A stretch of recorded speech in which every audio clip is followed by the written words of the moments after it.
Yoldayım cadde kapkara, önümde insan yalanlar asah. Yanlışlar bile doğrudur aslan, ölmedim ben çıkma rayımdan. Sabretmem dedim dayı, satmam verseler dünyayı. Ben dosttan yedim rüzgarı, zaten boş verdim onları. Ben dosttan yedim rüzgarı, satmam verseler dünyayı. Sabretmem dedim dayı. Bir üzünle gözlerim ağlar, bize masalları onlar yazarlar. Atıldı zarlar, hayatım parlar, hepsi şairdi öyle sanarlar. Hayat bu denen şey kumar, çocukluğu kapandı kurtlar.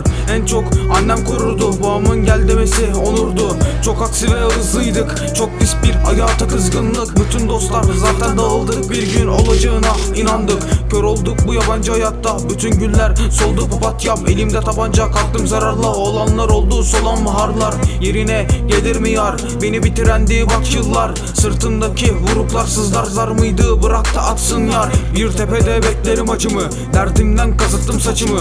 Memur amcalar bilir adımı, düştüm ben yaktım bağrımı. Seni aradı mı o dostların, Instagram'da gördüm postları. Para yok derler hazır tostları, ellemem bırak yerlensin tozları. Teybimde açıksa babam üstüm, bu yaşımda ben çukura düştüm. Geriye kalan hayata küstüm, görmüştüm ama demek ki gördüm. Sabretmem dedim dayı, satmam verseler dünyayı.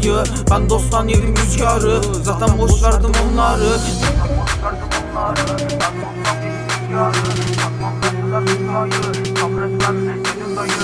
Bir geceyle gündüzü bağla, yere düşürme tek bir damla. Hayata kanma, kolay da sanma, atıldı para hemen de koşma. Hayatın ta kendisi kumar, kurtlar zaten peşinde turlar. Annenin değerini unutma kardeş, babanı koru değmesin güneş. Yerine geldi mi yar, seni bitirmesin bak yıllar. Kalbine de sakın vurmasınlar, bana kelepçe vurdular yar. O tepeler yok oldu artık, o zamandan beri yok yattık. Aldılar zaten beni içeri, bağıracağım söktüler kökten. O dostların şimdi sosyetik, eskiymiş anladım ve kaybettim. Şimdi dağıttılar, ben hapsettim, adam yapmazsam ben de namerdim. Şimdilerde tanrı vursa sağ, doğru olan bu sözler paşa. O zaman yükler var başka, anladım dost dedim bak saçma.